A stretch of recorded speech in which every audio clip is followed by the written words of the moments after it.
welcome to another episode of Stateside Reds. Just a quick apology, we haven't been on much for the last 2 weeks, but with the international break, we thought we'll give ourselves a break due to having families and stuff. And again, we've got the wonderful Mr. Green on today. So just wanted to give a shout out to Mr. Green being back on today. Thanks for having me. Yeah, we'll start off with Manchester United versus Nottingham Forest tomorrow. We'll start off with Mikey. Looks like everybody's back other than Johnny Evans and obviously Martinez, 𝙈𝙊𝙍𝙀, but everybody else is back. What's your thoughts for the game? I got mixed feelings about this game. I'm not totally confident we're gonna win. I'm also not sure that we're gonna lose, right? But I'm just praying for a draw here. I think a draw is a good result, given that we're kind of dead in the league, and we're playing for pride at this point, just to elevate our status as far as positioning goes. So it's good to rack up these kind of wins, especially with these kind of games with wins, if we can. Given that we have such a gauntlet to go through with the rest of these guys. So hoping that we can just where is it at? It's at home, right? Yes. Yeah, okay. So I was gonna say smash and grab. You can't smash and grab at home. So hopefully we could just, get 1-0 and get out of there with the 3 points and move. Absolutely. Let's not forget, Forest only just played on Saturday. So they're gonna coming back, they're gonna be, and then they've got, I believe, is it Newcastle on Saturday? They got a big game at the weekend too, which is gonna be a top 4 battle. Mr. Green, what's your thoughts? Are you quite optimistic, or how are you feeling for tomorrow? I'm gonna go with a tie. Yeah, I'm gonna go with a tie. I'm gonna go 1-1. But like you said, John, they played 120 minutes on the weekend. It was a hard-fought game. But I noticed, Espirito Santo sat 𝗕𝗓𝙁. He sat 𝗕𝗓𝙁. And Gibbs White came off before 90 minutes. Yeah. At a 0-0 tie. So it's interesting to see the way he's playing chess as well. Like top 3, it gets him into the Champions League. It gets him that money. The FA Cup gets him, into Europe. But it looks like he's valuing the Champions League more than anything else. Yeah, I would be, especially Nottingham Forest. And let's not forget, they've won it twice. So more times than us have. Yeah, for me, I'm optimistic for tomorrow. With everyone being back, we should see Mason Mount play tomorrow. The fact that he, according to reports, he's been fit for a while. He's just been sitting on the bench, and they've just been training him, which I think is great, rather than rushing him back, getting him some time on the bench. And the last 4 weeks, he hasn't got injured again, which is surprising for Mason Mount. Luke Shaw, I'm going to touch on Luke Shaw. I don't think Man United should play Luke Shaw. I think if he could stay fit, he's a huge asset to us in the Europa League. But I'm not willing to risk that and him getting injured and not being sold in the summer. Like, for me, I would just keep training him, just ride out the season, because it does look like he's going to leave at the end of the season. Yeah, so there's a full fit squad pretty much tomorrow. 𝙈𝙊𝙍𝙀, good news. It's not a long-term injury. He said that he's going to play again this season, so probably out for the next 2 to 3 weeks, I would say, which is really good news for Manchester United. But on the other aspect, you got Harry Maguire back. So, I would expect to see a 𝗕𝗓𝙁, de Ligt, and probably a Maz back 3 tomorrow. That's what I'm probably going to go with. Here goes Cheese now. I don't think they should play Mount either. Yeah. You wait when he comes back and scores, Cheesy boy. If he scores, you gotta just put a zipper on your mouth. You'll be eating those words just like Casey Gale. You'll be owing me an apology when he scores. I'm excited. I really am. If they don't play him for the next 2 to 3 weeks just to keep him training and get rid of this naggle injury that he's got, I'm more than happy if they don't play. If they don't play him for the rest of the season, just to keep him fit, I'll be more than happy with that also. Just to build up that muscle and really stop it from going wrong like it has for the last 2 years for me. Because I think he could be a really integral part of the team next season. What game do you slide him in there to get him up to game speed? Yeah, just slide him in 20 minutes here, 20 minutes there, rather than starting him. Because again, he's also had that mindset of winning a final. So that could be an integral part of being in the Europa League too. So don't backtrack now, Cheese. He said, "I just mean for tomorrow's game, don't play him out. Don't backtrack now. You said it now." What I will say for Luke Shaw is I feel like the same kind of logic applies for him, right? Like he needs a couple minutes. Like if he's gonna play in the Europa League in the next coming games, or we're gonna use him, he needs a run out now, like tomorrow. If he's ready to go, like everybody says, and he can get on the pitch, give him 10 minutes, give him 15 minutes, and then just build it up over time. Give him another 20 for the Europa, and then let's just see where he's at then. I think he should be playing center back though. Honestly, I don't think back. Yeah, I don't think he needs to be playing any kind of wing back position whatsoever, even though maybe he can do it. Maybe this is the time Luke Shaw comes back. And injuries are like that, bro. I think we have a weird mentality with injuries. When people get injured, we've seen, like, to take it to another sport, like the Derrick Roses of the world, right?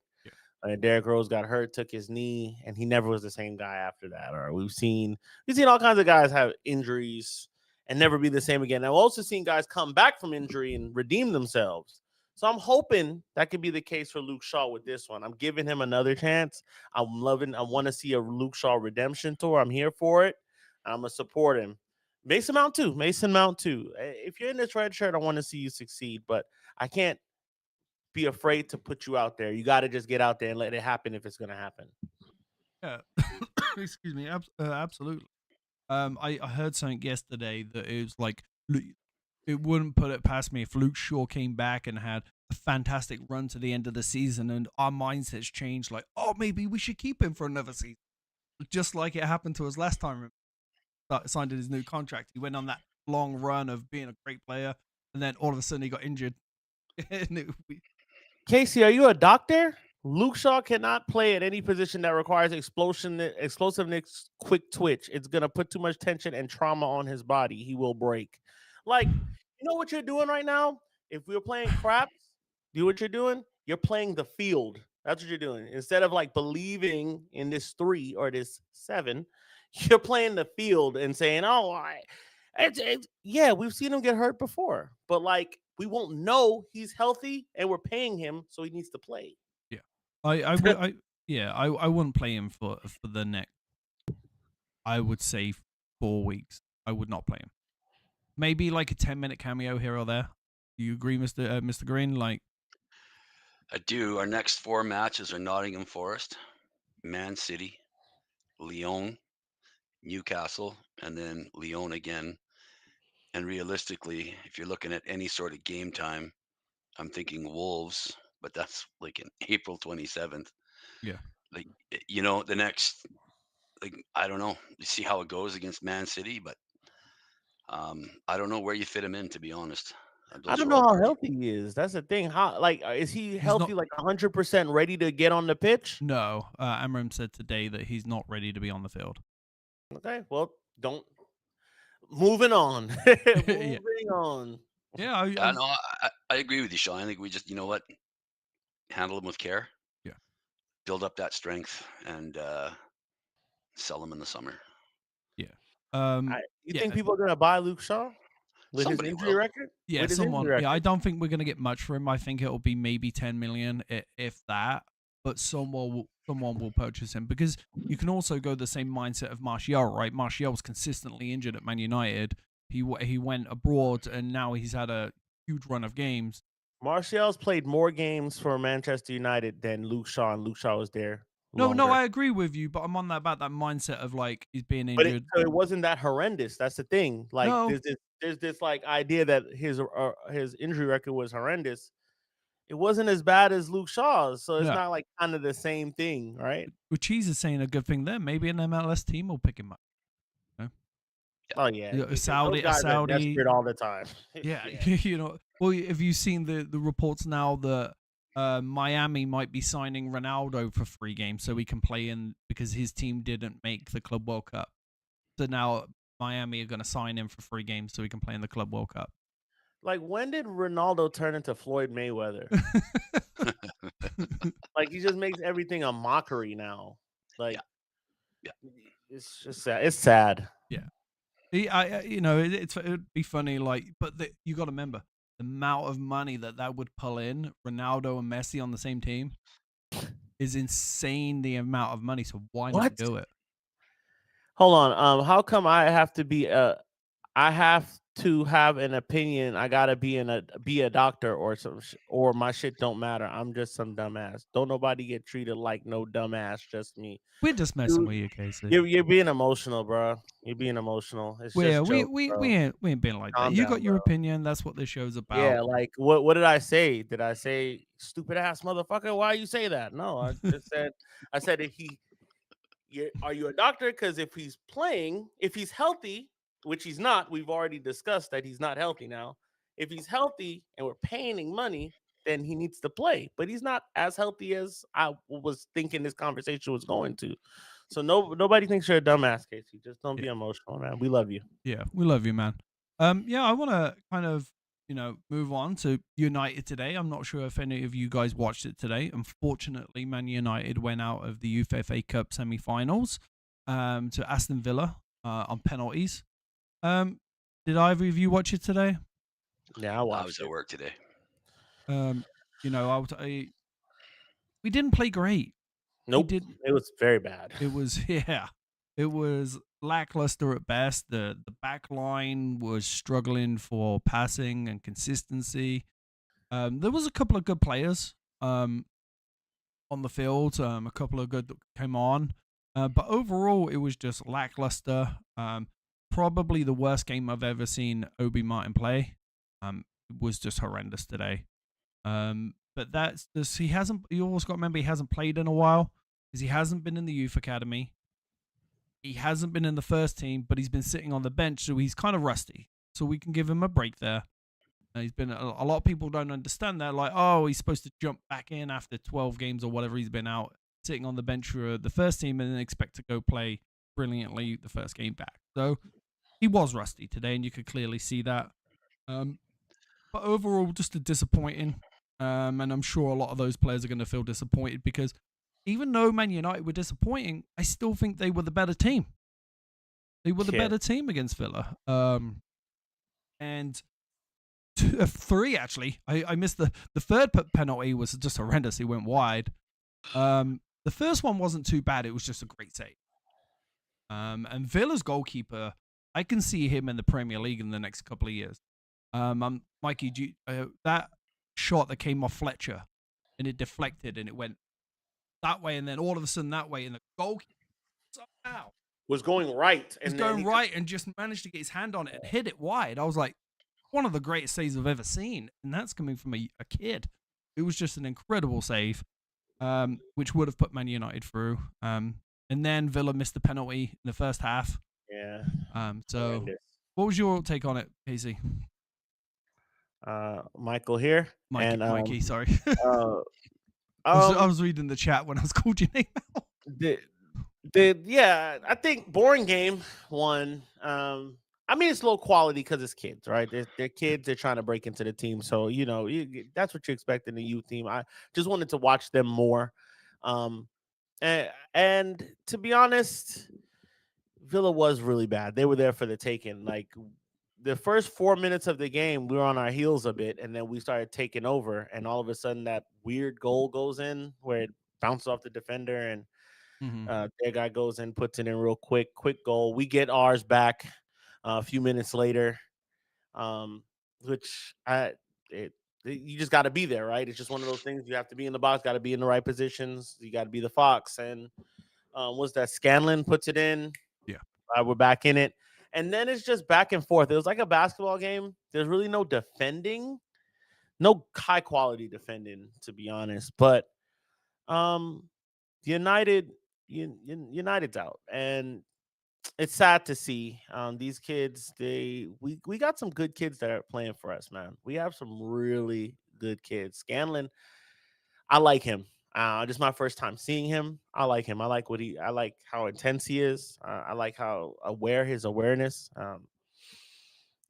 Cheeto had a bad game, yeah, but everybody else pretty much had a bad game. These penalties, though, these guys have to work on their penalties. They have to work on it because that was that was probably the worst penalty shootout I've seen in a while. That like just straight misses, good save, but straight missing. Like the last one just went straight left.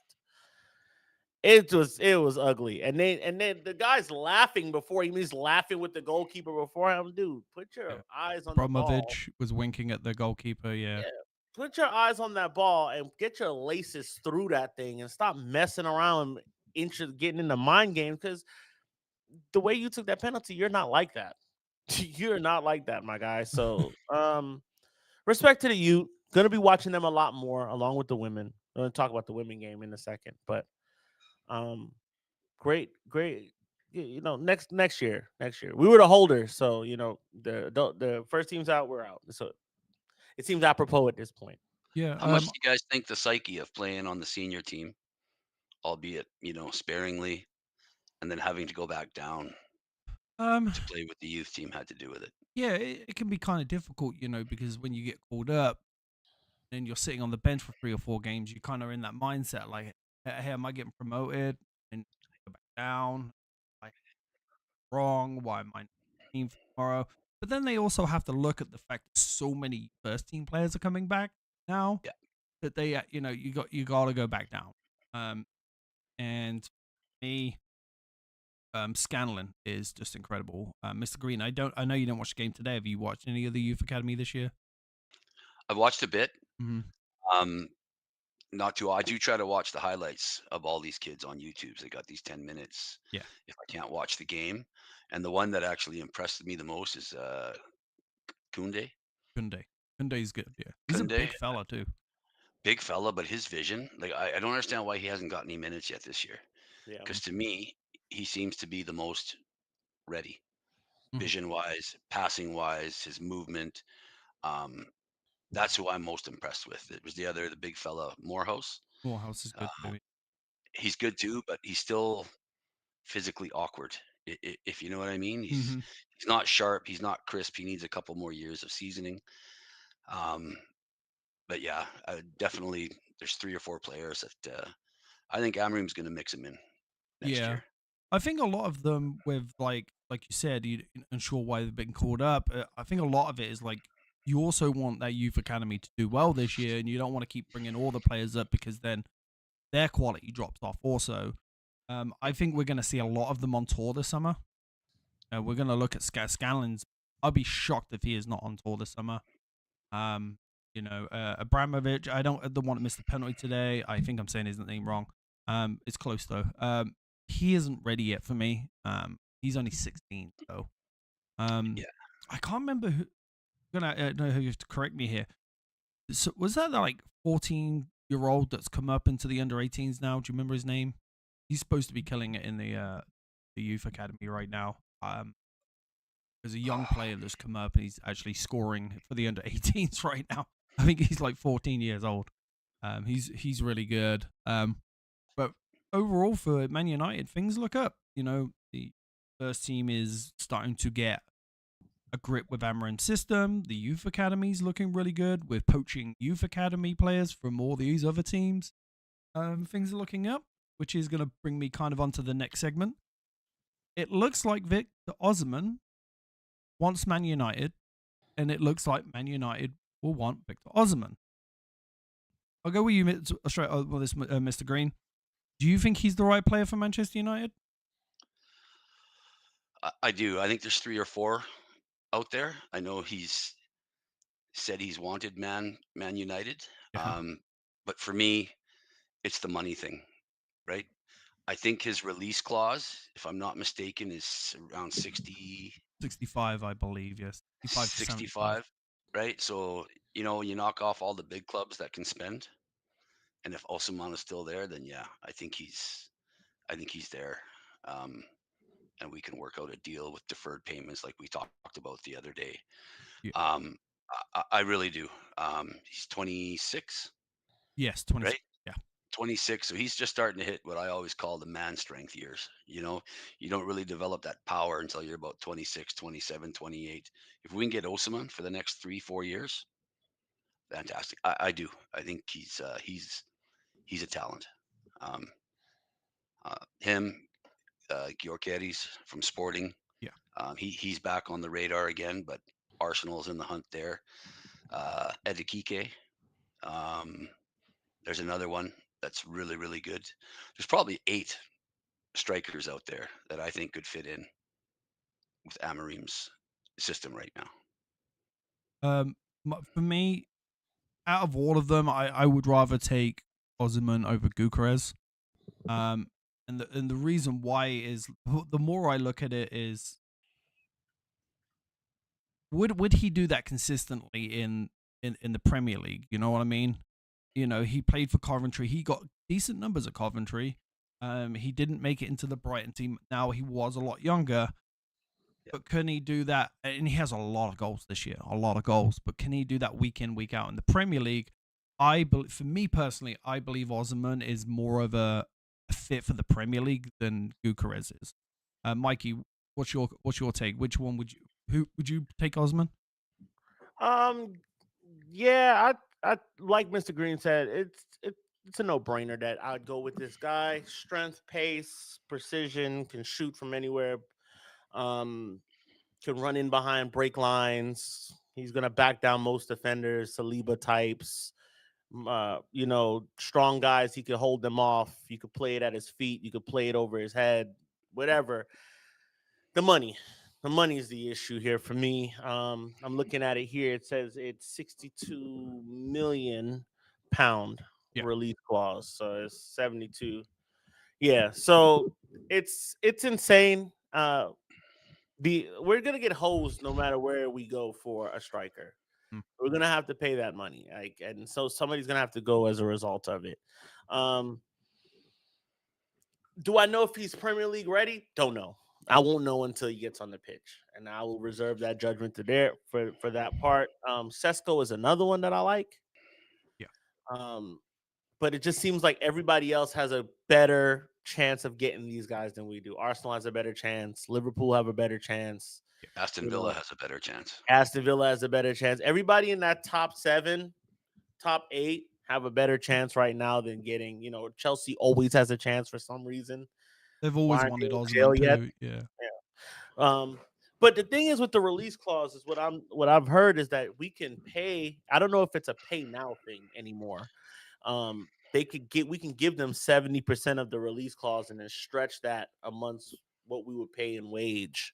So that's not really an issue, but it's the amount of what we would have to pay. I'm not saying necessarily do amortization to it, but it would have to be some kind of like stretch payment to pay all of the release clause. I learned that today. It doesn't have to be paid all at one time anymore. Yeah. So yeah, you're absolutely correct. Yeah. So Bruno would have to go. Bruno to Real Madrid, 90 million. Well, the great news is 𝗕𝗁𝙍𝙀 came out today and said in the interview, Bruno, you're not going anywhere. So we can put that to bed. Bruno is not leaving Manchester United this summer. Too bad it ain't up to 𝗕𝗁𝙍𝙀. Yeah. It's up to the player. Do you guys really think somebody's offering 90 million for no? No, but I think 70 or 60 million to do the deal. Yeah, I agree with you. For me, though, the reason why when that came out, first of all, it came out in the Daily Star in the UK, which is like the American equivalent of the Inquirer, which just publishes bullshit. Second of all, we all know Real Madrid don't sign players unless they're dirt cheap anymore. You look at Lenny Euro. They wanted to get him this summer for free. Trent Alexander-Arnold's going for free. They don't go splash the cash like they used to. They get their Galacticos to run down their contract and then say, hey, I'll give you a 60 million sign-on bonus. it's a win-win for all the players because they know that they're going to get paid handsomely from that sign-on bonus. And that's one of the reasons Trent's doing it himself. For me, I've been looking at a little bit of numbers. Rashford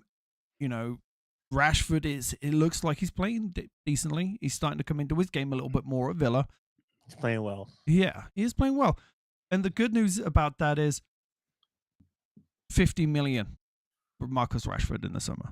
If you want him, 50 million. Marcus Rashford is a homegrown talent, which means you get triple for the player. 150 million to spend. How much do we owe in wages? In fact, what was it, 70-something million that we owe? That kind of gets paid off with just Marcus Rashford.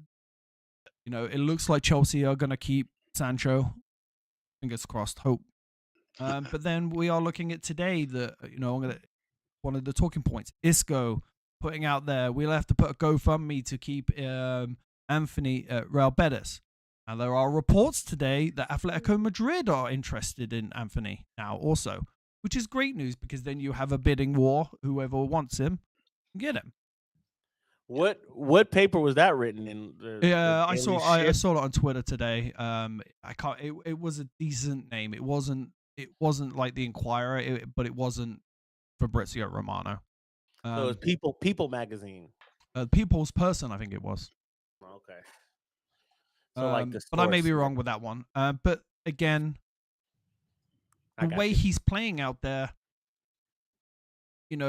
people are going to start noticing that, and then hey, he might not have been a good fit in Manchester, but he's doing well out in Spain. Why not pick him up for 40 million? I've watched him, and I don't think I think the league is what just makes it.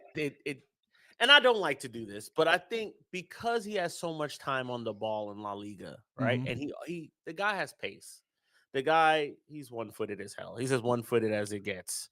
But he has so much time on the ball. His wheels don't need to spin as they did when he was here with us, right? Marcus Rashford, for example, with him playing out wide, the way that Villa is set up, his wheels don't have to spin either. He can do what he needs to do, and he's fearless now. Found confidence in a Birmingham side that is backing him, right? They're backing him to the gills, newfound confidence, and set up well to go at guys. He's doing it now. Same deal with Antony. I just feel like his play style is more suited to what's going on there at Real Betis, and I feel like it's just a flash in the pan right now. I feel like this is way too early for any of us to think that Real Betis would be crazy to splash the cash on him right now. And what is it, 12 games, 4 goals, 4 assists? Mm-hmm. Great numbers. Better than what he was doing here for us, but I still think he's not good enough.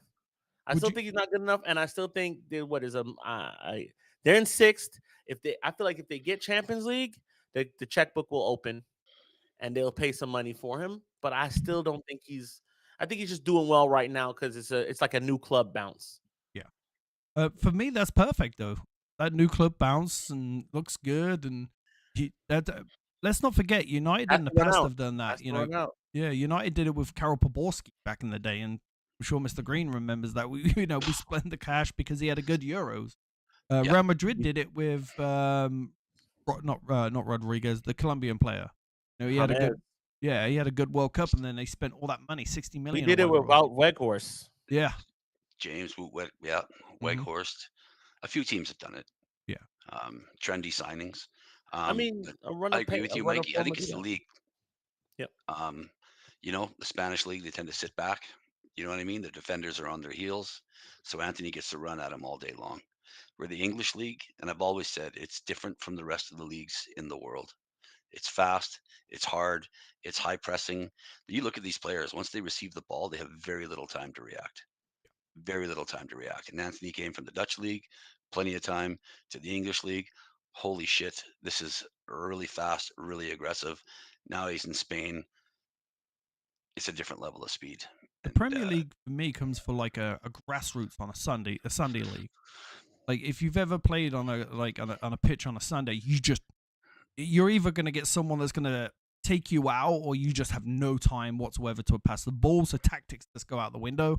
It's kind of like what the Premier League is, man. It is so fast paced, and I agree with both. Yeah, sorry. That are designed. You have teams that are designed. You play a Sam Allardyce team. Mm-hmm.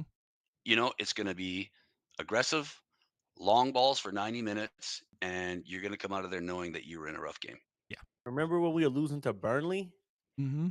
Burnley long balling it and just Chris Wood and guys like that bullying fucking Lindelof. And yeah, that's what this team is missing too. I was listening to United View today, and we're missing some real certified bastards on this team. I mean, that's what we're missing. We need some nasty enforcers on this team, and that's why I feel like we need to go after. Yeah, I think the closest that we have to it is 𝙈𝙊𝙍𝙀. You know, he doesn't care. Like he reminds me of that. You know, a little bit like the Roy Keane. Like I'm putting my foot in there. I don't care if I'm getting an elbow, but I'm getting up and I'm going to continue to play. You've seen him walk over to a player and just slam his chest in, knock the player over. I'm not saying Roy Keane technically gifted or anything, but I mean that mentality of, you know, I'm here, get past me. Chris Wood is still bullying the Prem, Cheese. You're 100% right. That guy's he's a horse. Yes, he's bullying the international stage now. He just played for England, so he's a horse. Shouts to Chris Wood. That's a player's player. You like a guy like that. But yeah, we need a couple of those guys that I think 𝙈𝙊𝙍𝙀 is on the right track to be in that. But you got to be that with composure. You have to do that in the locker room too. You have to do this you have to exude it in every style once you wear the red shirt. That's what Roy Keane did. That's why we all love Roy Keane, right? We love him as a player, probably not as a pundit, but we love him as a player because that's what he did. I feel like we still need a couple of those guys at the back, right? Martinez is kind of like that, right? He's but you can't be reckless, right? And it costing us the fucking game. 2-footing guys stamping down. You got to be smart about where you get your licks in. Did you see 𝙈𝙊𝙍𝙀 do that a couple of weeks ago? He did the same. He 2-footed, jumped up in the air with his 2 feet. I'm like, what are you doing? The minute all you have to do is nick that player and you're getting sent off. That tackle for me should be outlawed in the game. You should get a red card for just even attempting that tackle because it's such a dangerous tackle.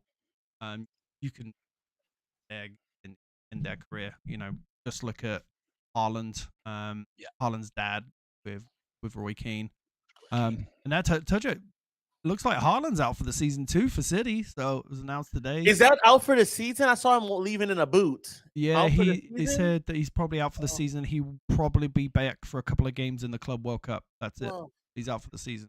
Hey, you know, I know there are ops, and I hate City like the next man. You know, I know a lot of y'all don't rate City as a real rival, but I do. I hate them. I'm very glad for his leg to be messed up right now. I hate to say that. I want to play against the best. I want to play against him and beat him. But this is a real, good thing for us as far as because that guy loves a goal against Man United. He does. So, I hate to say it, but that's very advantageous for us at this very moment when we play them on the weekend. Yeah, it's scored his 30th goal. Yeah, and he's having an off season. They said.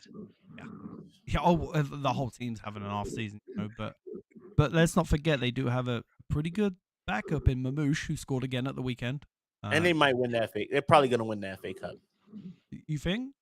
Yeah, they're going to win that. Oh no, they got Forest in the next round. That's not an easy game. Yeah, but I think they're starting to figure it out now. Yeah, I think they, City, bro. They get to this little point where they're like, all right, we know what we have to do to win games. This is how we're going to set up. This is what we're going to play. This is who we like, such and such. Like, I think they've gotten to that point. They've put together a few wins. They haven't lost a lot as of late. I think they're at, and they really have less games to play now. They're not in Champions League anymore. They're like us. They're just in one other competition and in the Prem, right? So they're playing in the least amount of games they've ever played in for the last 10 years right now. They're in the least amount of competitions right now. Like, they're normally deep in the FA Cup, normally deep in the Carabao Cup, winning it. fighting for the league at this point in time, probably 10 points clear. Like now they kind of have the targets off their back, so this is the time for them to win it. Yeah, I hate it. yeah. We beat them last year, but at least they're not going to win the treble, right? But they win the FA Cup. So. I did want to touch on another potential news for Manchester United regarding transfers. Matheus Cunha today seemingly putting an official transfer request in at Wolves. We know Manchester United were interested. Is that the type of player that you feel would work for Man United in the 10 spot? You go ahead, Mr. Green. Take it away. Absolutely. Maybe not even a number 10. I would slot him in the central midfield. Okay. Because he does have that nasty streak. Yeah. He's high energy, great mover of the ball, good vision, and if need be, he'll get stuck in, and you'll feel it when you go into a tackle with him. I think for 65 million, that would be a signing that I would go after. I absolutely think he is a great player. Yeah, Mikey? Yeah, I think the left 10. I think the left 10 for him, he could run up and down that channel. He gets there, he tries, and he is nasty. And he's nasty to like people who aren't playing either. so he's everything. Cunha is one of those players I've wanted for a little minute now. Him, 𝗕𝗏𝗎 is another one. Yeah. I would like to have both of them if I could. Well, I know you guys don't think he's as good as Trent Alexander-Arnold. Put 𝗕𝗏𝗎 on Liverpool, and then you can compare the two. I think you put 𝗕𝗏𝗎 on Liverpool, and that guy is blowing people away right now. Yeah. We're going to need a right wing back. So. Yeah, I really like him. I really like Cunha, and I know he's Canadian, but I really think the business that Man United is going to do this year is Jonathan David. You think you're going to? Yeah. Not just because he's Canadian, because he's running his contract out. Yeah. There's going to be no transfer fee. They could probably pay him double what he's making in France right now, and it'll be around the 110, 120,000 pound mark. And I'll be honest, for Canadian, that's pretty good money. That's like 300,000 Canadian. So proven Champions League scorer. I think he's good. Does he live in Canada? You know if he lives in Canada? I don't know that, to be honest. Most of them are from Ontario. I'd live in Canada. Like if I was a player, like if I was from Canada, I'd live in Canada because the money's just always going to triple. Well, absolutely. Yeah. The money's going to triple. Yeah. You guys have like a better tax. The taxes go to better stuff there. I would definitely live in Canada. Well, you don't want to earn your money here. No, I don't want to make it here. Yeah. You get hammered in taxes in Canada. That's you why don't UFC fighters don't want to come to Canada and fight because they get killed in taxes. Yeah. But I think after all the dust settles with all the strikers and stuff, that will be the business that Man United does. Yeah, with Cunha though, we are looking at a potential another 60 million buyout clause. Yeah. So that's going to be problematic too. If you're looking at a $60 million striker, you're looking at a $60 million number 10. They're both young. Just a couple of stats. This is just the Wolves squad ranking. This isn't the Premier League. Right now, goals first, passes first, shots per game first, dribbling per game first, match ratings first, appearances fifth. Meanness first. Yeah. Meanness first. Yeah. So. Did you see how angry he was when he got red carded? Oh yeah, I'm surprised he only got a 3-game ban. I was. Me too. He was lit at somebody. I don't know what set him off. You take the guy's glasses off one time. Yeah. The guy's fucking glasses off. Like he's a nutcase, but that's what I want. Yeah. I want a few nutcases that are good. You can't just be a nutcase and reckless and suck. Because I can do that. You could pay me to be an angry bastard. I'm an angry bastard every day, but I suck. Now, that guy is skillful, and look at all the things he does well. I think back to your point about the 60 million, doesn't have to go all at once. We could commit to it. We could commit to that over time, and it can get paid out over time. Yeah. For me, though, and this is a question for both of you, and it's also a question for everyone in the chat and everybody that watches this later on. If they're both 60 million and we had to have a choice, which one of those players would if you had to take one, would it be Cunha or would it be Osimhen? Or, as a striker? Because it's two different positions, because we got 10s. We have 10s. Mm-hmm. We have 10s already. We're gonna let Eriksen go. Eriksen's going. We have a few. We're not hurting for the 10 position right now, right? Like, we need a striker bad, as opposed to, when I say hurting for the 10, I mean like as opposed to the striker position. We're hurting for that right now. We paid a guy 70 million and it's not happening. We brought in another 10 to play striker, and turns out he's a 10 and he's gonna be doing that. Yeah. So we're hurting, bro. We would need Osimhen now. And then Osimhen's a big game player, played in big games. Just you go and get him, and I'd be shocked if he flopped at Man. I'd be very shocked. Yeah, he's on averaging a goal and assist of game over in Turkey. He's awesome. So that's big numbers. It's Turkey. Yeah, it is Turkey, but he also did it in Italy too. Yeah. Not last season. A lot of people they always pick on that, like, oh, he wasn't that great last season. He also had to deal with some extremely racist shit coming out of Napoli themselves. Bullshit, yeah. And which was weird to see that a club wouldn't back their own player when their team was putting out racist stuff. It was just weird. But then again, it is Italy. They do have a tendency to do a lot of racist stuff over in Italy when it comes to football. Not only Italy, Napoli. Yeah. It's Napoli. Like, if it happens at Lazio, I'm like, oh, that's just a part of your contract. Yeah. There's a little racism, and here's 60 million. Here you go.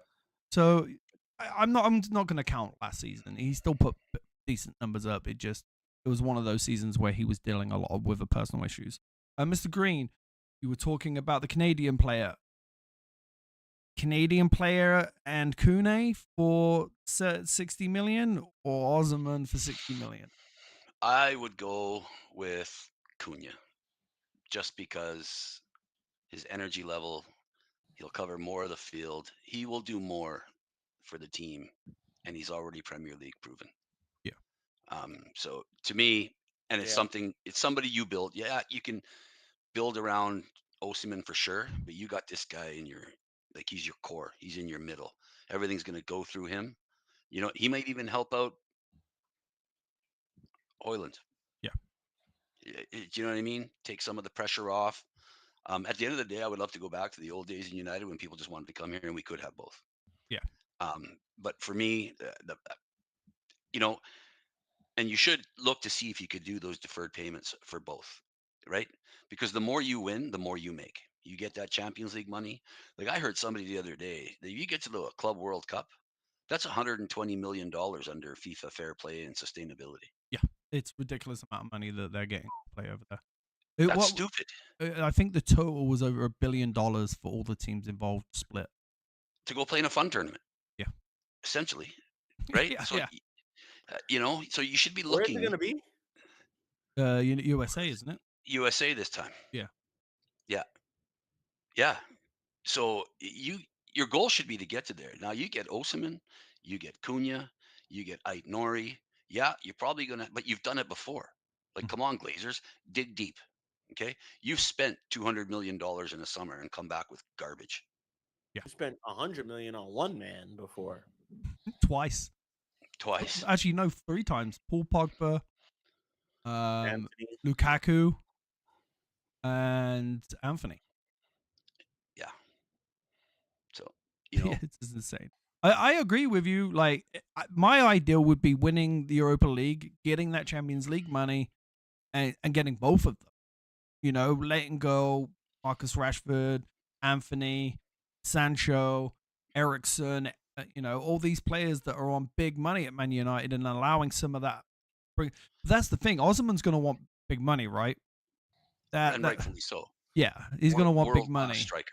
Yeah. Right. And this is why I worry. The Chelsea's are going to, you know what I mean? The teams that have the money, Aston Villa's got more buying power right now than Man United. Yeah, they do. When in your lifetime did you ever think that was going to happen? I didn't. But then there was like 4 or 5 years ago where I started to like really look at the Man United numbers, where it was coming out every summer. It was coming out every summer. Oh, we don't have the money, and then we'd go spend 200. We don't have the money, we'd go spend 200. And it's like that this season. We don't have any money. Oh, we're gonna go spend 200 again.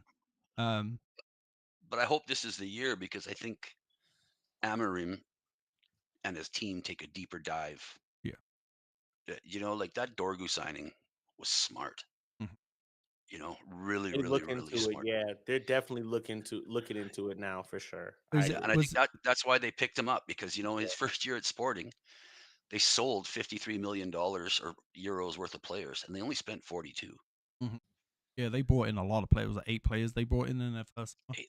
Yeah, A lot different of it loan was deals. yeah, young, talented players. Yeah. Yeah, and that's kind of, and what's his name? Vivek, or whatever his name is, Beek, that's the head of the signings now. We signed him Yeah. on a permanent deal. You look at what he did over in for Red Bull. He was the guy that signed Isco, and players like that over at Red Bull. He signed some decent players. So I have a lot of faith in the Man United backroom staff. This is going to be their first full summer together. So, you know, they've got the pieces in there now, so they're going to be able to sit there, and we all know that they've been working on this since January. They've got second, third choices who they want this summer. I honestly believe that that their names are now and they're written on there. Quenda, They have a plan. yeah, I they have really a plan, yeah. And the best thing about it is it's not Woodward, so we can sign more than one player at a time. You remember back in the day, what was it, the midfielder for Barcelona, where we spent the entire summer trying to sign him, and he didn't even want to come in the first place. De Jong. Yeah, De Jong, yeah, Frankie De De Jong. Jong. Yeah, we spent the entire summer trying to sign him, and then we went out and panicked by it at the end of summer. So, And got 𝗕𝗏𝗔. yeah. Well, it's a bit, so I would have probably given another 1-year contract. I thought he was a decent player for United. I don't think he was horrible. I think he was a better loanee than 𝗕𝗏𝗀𝗍. I would have gave 𝗕𝗓𝗡 another chance. Yeah. I think he started to find his form towards the end, and I think he got hard done by the regime change. Well, yeah, we also played him at left back for the first 5 Yeah, games. he got cooked, and then we were mad at him. And I'm like, well, he's not a left back, guys. I mean, even though what he did was like some bonehead stuff, like passing the ball right to the City player, and we were getting pounded out. That's what it was. It wasn't a good time. But real quick about the ownership, I just want to say this about 𝗕𝗓𝙀𝗊𝗋. I saw he was at the LSV for the women's game. Loved seeing that he was there. This women's team has been disrespected multiple times since the Glazers have come in. Since 2005, they've got disbanded once, and you know they kept their academy but didn't have a team, and then Ineos comes in, and you know they've shared in some disrespect of the team, not knowing who the captain is and not prioritizing the team, putting them out. But now to see 𝗕𝗓𝙀𝗋 there, and he makes a statement afterwards saying that he's gonna, you know, make real changes, because they play kind of on a rugby field now. Yeah, he's gonna make real changes to the game. I think that's a good thing. I think the game needs that. I have a daughter. I want to put the ball at her feet. Just as well as my son, and I want her to be able to go for the same Man United team. Natalie will be talking more about that tomorrow. She's supposed to put out something today, but something happened with her. But that game, and we're talking about Canadians real quick. 𝗕𝗓𝙀𝗎𝗓, right back, baller, absolute baller on that team. I'm talking about she's getting up there better than Ďalo. She's getting up and down better than Ďalo, boy. She's quick, direct, passes brilliantly, aids in the third goal. There's kind of like the assist to the assist. And the second goal, I'm sorry. Yeah, she was everywhere. She stood out to me. The whole team did well. They handled Everton, no problem. 2-0, winning. I think they're on I think it's like a 12. They won 12 out of 13 games, or 8 out of 9. One of those. yeah. It's There's just that one in the last 6.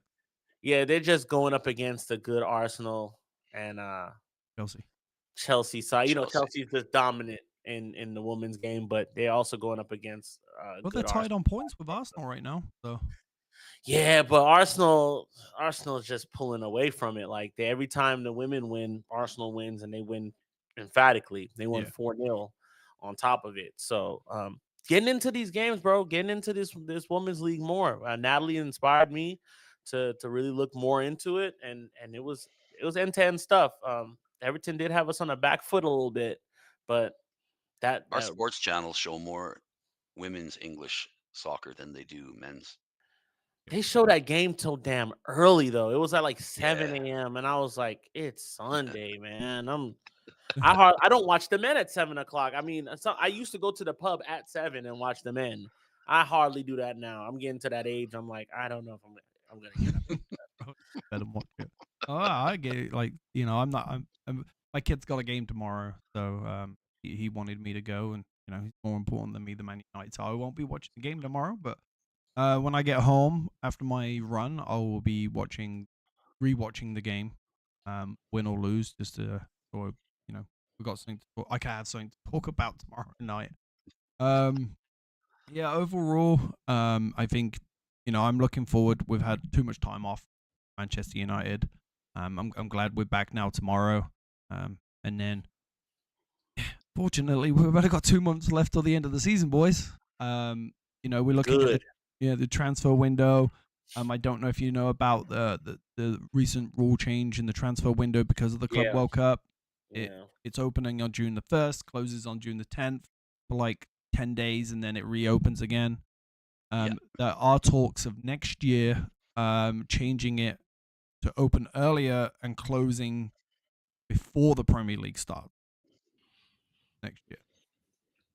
So there are talks of that happening next year. I don't necessarily agree with that because it's so little time for the Premier League to get signings done, but then you allow Europe to have a lot more time to buy players, and there's no time for Premier League teams to reinvest that money if one of their players goes to be able to buy somebody new.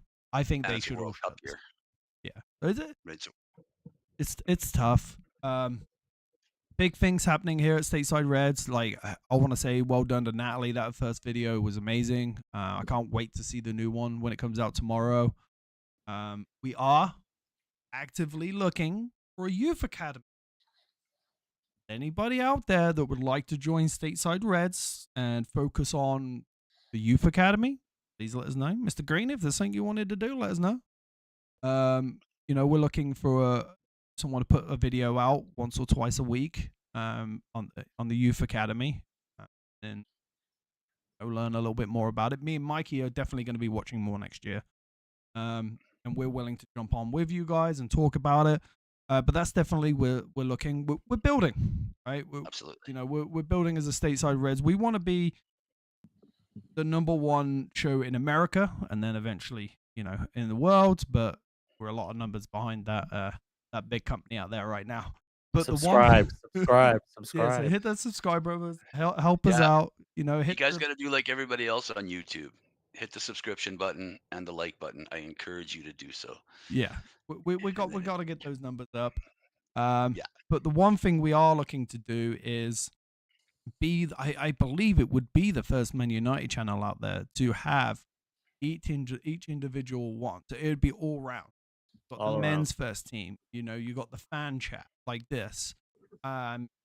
You've got the Stateside Reds with the Casual Reds on Tuesdays, and Youth Academy. We've got the women's team. We want the whole thing covered. Not to mention my insightful history documentaries from time to time. We got the insightful history documentaries. And I'm learning how to do all of this stuff. Like, I can do this, put this together, but doing documentaries, it's not something that I'm always good at doing.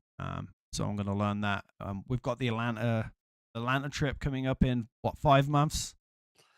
So that's going to be awesome. We're going to gotta get Mr. Green down there somehow. Put the poster out today, and we've already ruffled some feathers, so we're doing good. Yeah. So we put that out there. We've got a lot of great feedback from the UK guys. A lot of great feedback from the UK over on our Twitter account. The link for that is below. So yeah, Mikey. real quick with the youth team, and just if you want to come on in general, like we'll try to sort out your setup too. Like if you're insecure about your setup, it's nothing for us to figure out your setup. I actually have a setup one like already, and I've got one coming. Is this something you'd be interested in doing? Oh, absolutely, guys. Like I said before, you guys are stuck with me. Well, So yeah, let's talk about it a little bit more, and Yeah. if that's something that you like I said, me and Mikey can jump on the first couple of episodes, get it going, and we can definitely talk about that more. Nat, I set it up for Nat, and she just gets on there and she's like, "Yo, I'm so glad that you do this part because before it was a headache." And I'm like, so a lot of times people want to do this thing, they're just insecure about their setup, and they don't know the first thing to do. And it's like, I'll set you up. I'll make sure it's easy for you to do. Sean will get you right. So anybody out there is listening and you want to be a part of this thing, there's no money in it yet. We're getting sponsors though. Shouts to Red Devil Threads. We're about to start working with them in a minute. Locking something in with them, and also shout outs to 𝗕𝗓𝙍𝙀𝙀 LLP, as always in Encino, California. Okay, injury litigation, talking about slip and fall. Don't kill nobody. We might can help you there, but try not to kill anybody. But if you fall a banana peel in Walmart, hurt your neck and your back, hey, call Ike. Call 𝗕𝗊𝙍𝙍, call Asha. That's 747-444-4444. They'll get you right, man. They're not in Sherman Oaks, California. They had to get away from Casey. They're in Encino now. So make sure, get online. That's 𝗕𝗓𝙍𝙍 LLP. The number, Mikey. 747-444-4444. Perfect. You're gonna have to get that video over to me so I can do the transition. Got you. I just want to say hi to Casey. He gave me a shout out on the chat. So, how you doing, Casey? Thanks. We'll get Casey. We'll get him. I do miss his walking talking United. Yeah. I do miss that. We're gonna hopefully we can get some of those back. But yeah, like I said, growing as a channel, growing as a community, as Green, having him on here, and we are definitely going to have him on more. Mr. Green, we will add you into a quick chat and we'll talk to you some more regarding the youth academy and whatnot. And if you need anything, like a mic or something, like Mikey said, we can help you out with that, get you set up. But yeah, that's it for today. Tomorrow we got real quick on score predictions for tomorrow. Oh yeah, because we do play tomorrow. Oh, it sounds nice to play tomorrow. 1-1 draw. I'm gonna go with 2-1 victory for Man United. I want to, but I feel like Alanga scores. Onyé scores. Like they have so many options there that could score. It's it. Just Go ahead, me, I'm sorry. No, just the confidence for me. For me, it kind of feels like a must win. You come back off that big break after winning a couple of games, and everyone's like, "Oh, it's just Leicester. It's just Sociedad." Coming back and beating Forest is a big statement. So I think coming back and winning tomorrow, I just want to have that confidence out there that we win 2-1. Green, what do you think the score is going to be? I'm going to agree with Mikey. I'm going to say a 1-1 draw. I'm going to say we outplay them for sure. I'm going to say they're a little bit tired, but they're a team that absorbs pressure and then strikes on the counter. And oddly enough, they play the exact same formation as Man United. Yeah, they do. They're one of the only teams in the Premier League. I think we're the only teams that play that formation. So I believe so. Yeah. So and that's the other thing. We look at that, right? Everyone says that wouldn't work in the Premier League. Well, it's working for them. And if we can get some players in the summer, who's to say? Absolutely.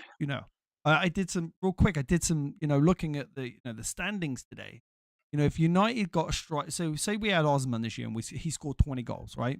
We would have scored more goals in the Premier League than Arsenal. We would have conceded the same amount as Man City. You put those two together, you're looking at a 4th, 5th place for Manchester United this year. If we could have got a 20-goal-a-year striker. Did we lose in the last 10 minutes? Yeah, that's what. 1 goal. Yeah. Just a kick in the nuts. There you go. If we could have buried the game before that with a goal from, a couple of goals from Osimhen, we're looking at a 4th and 5th place season this year. So, again, positivity going out to every Man United fan. But again, we'll be back tomorrow with those casual Reds. Me and Mikey will be back Thursday, talking about the game. And then also, last but not least, is we are doing the protest in Atlanta. There is more to come. We are working with people like Red Devil Freds, are working with the 1958, who are going to banner down that I'll be showing out onto the on our X account.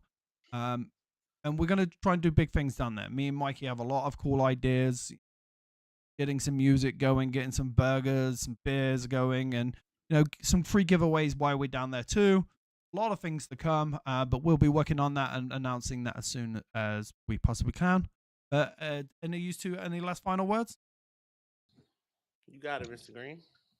I just want to say thanks for having me, guys. Oh, you're welcome. It's been fun. Yeah. I really appreciate it, and look forward to coming on again. And I'll be on the chat tomorrow. But yeah, thanks again. Shout out to my wife. She gave me shit last time because I was wearing a U-neck sloppy shirt. You went online looking like that, she said. So I'm wearing a proper shirt today. No U-line, but my wife Esther, I love you. And my kids as always. But thanks again, guys. Appreciate it. Look forward to a good game tomorrow. I think it's going to be exciting. I think it's going to be an excellent game. Two good teams, and just a slobber knocker. Perfect. Real quick, happy birthday, my boy Shamoon from the Supporters Club. He just he had a birthday. We're gonna do his birthday for the City game. He bought a bunch of Boddingtons. I don't know if you guys know what Boddingtons are. Yes, UK drink. I love Boddingtons. It's very light, and it takes like 5 of them for me to get drunk. So if I love that, I don't, I like volume. I don't like to get drunk after 2. I'm very light. I don't drink. So shout out to Shamu. We're gonna be drinking Boddingtons on Sunday. And one thing as well, I have shout out to Barry Scanlon from the Atlanta MUFC. We did a new flag straight from Charlie. Get well soon, Charlie. Charlie's having a few issues, but Charlie's the guy that makes all the United flags that you see on match days. He makes all of them. He's Barmy Army. He makes those flags. The Manchester's Heaven. You've seen that. He made that. So he made one for us, that Atlanta Reds flag. Barry paid for. I designed it. Barry paid for it, and we're having a raffle to pay for that. Get the money back for the fund, so everybody feels like they got a chance to be a part of it. And thank you, Barry, and thanks to everybody who's going to come down for the raffle on Sunday. Yeah, perfect. That reminds me, we are actually having our end of year party too against City in Pittsburgh. To give back to our supporters group. So hope to see everyone there on Sunday too. Get ready to get signed up and get our official status done for next season. But other than that, everybody else, peace out, glory, Man United, and we will see you tomorrow night.